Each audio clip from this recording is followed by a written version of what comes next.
السلام علیکم ورحمۃ اللہ۔ امید ہے کہ میرے تمام احباب خیر و عافیت سے ہوں گے۔ میرے عزیزوں پیارے بھائیوں، علامہ ابن سیرین رحمۃ اللہ علیہ نے شغال یعنی گیدڑ جو جنگل میں رہتا ہے اور وہ رات میں اکثر بولتے بھی ہیں، ان کی آوازیں آپ نے سنی ہوں گی، دیہاتوں میں اکثر یہ محسوس کر لیتے ہیں، اور وہ رات میں ہی نکلتے ہیں، دن میں چھپے رہتے ہیں، جنگلوں میں رہتے ہیں، کھیتوں میں رہتے ہیں، اور وہ کتے کی طرح ہوتے ہیں۔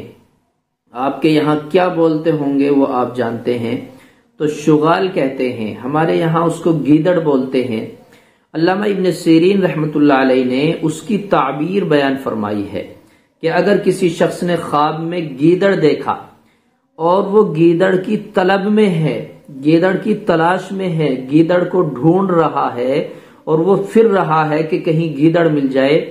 تو گیدڑ کی طلب میں ہے، پھرتا ہے اور حیران ہے اور پھر پکڑ نہیں سکتا ہے، تلاش میں ہے لیکن پکڑ نہیں سکتا،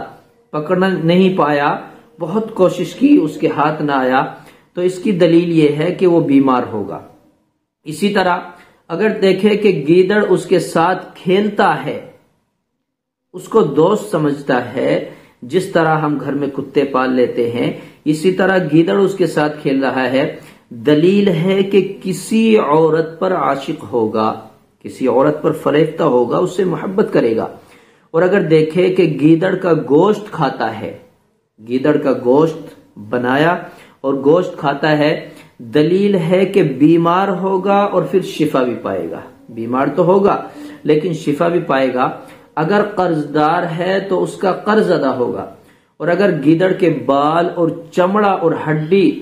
یہ ساری چیزیں وہ سب کچھ دیکھ رہا ہے خواب میں، تو یہ مال پر دلیل ہے، مال منفعت پر دلیل ہے، تو یہ ہے خواب میں گیدڑ کو دیکھنے کی تعبیر۔